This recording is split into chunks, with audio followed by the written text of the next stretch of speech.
This article I'm going to read you is from Waking Times by Stuart Wilde, and it goes like this. Wu Wei is accepting life and not forcing it. It is being aware of the ebb and flow of the seasons, aware of the spirituality of all things, aware that in the great abundance of the God force, there is no time. It is knowing when to act and not acting until you know. You can wait forever if you have to. You are eternal. Wu Wei is being content with what you are, with who you are, and with what you have now.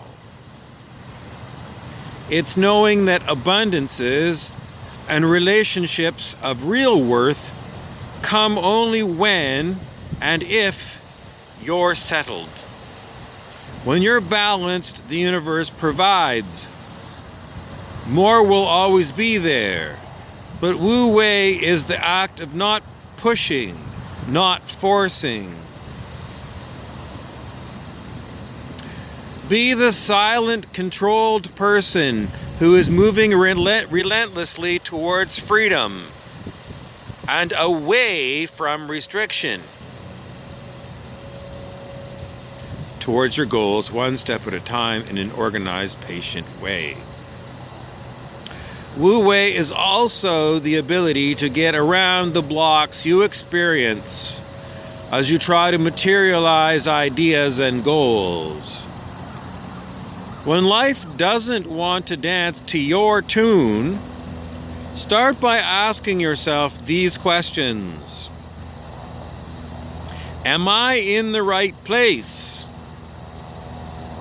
Am I too early or too late? Am I going too fast? Do I need more patience? Do I need time to consolidate, to create an energy within myself that is compatible with my goal?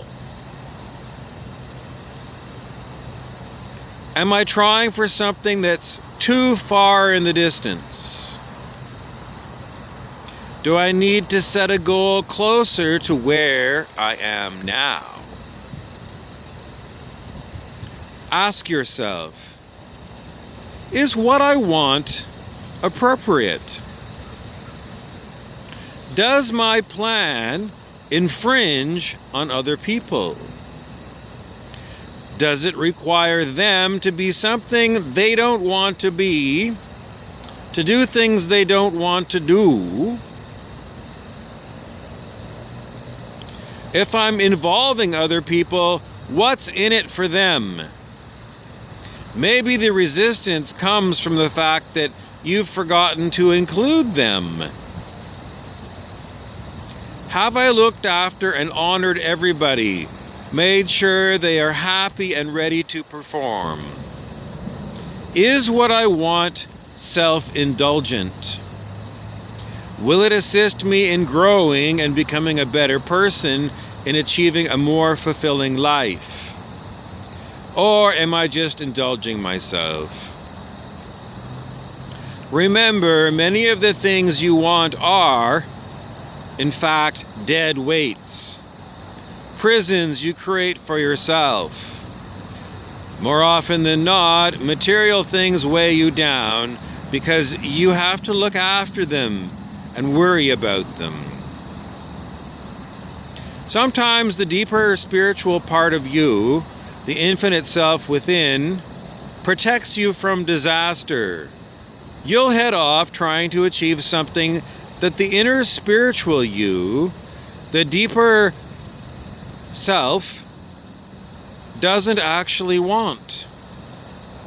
So it will make sure you arrive late, or the person you seek will not be there, or the check bounces and things generally don't work out.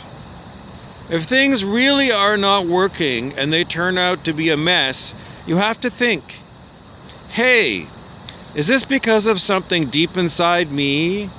Do I really want what I think I want?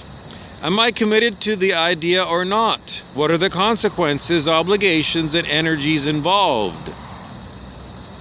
Am I investing too much of myself in the idea? Perhaps it won't mean much when I get it. I'm sure you've had the experience of going for something and getting it, then realizing that the prize wasn't worth the energy you expended. It was a disappointment.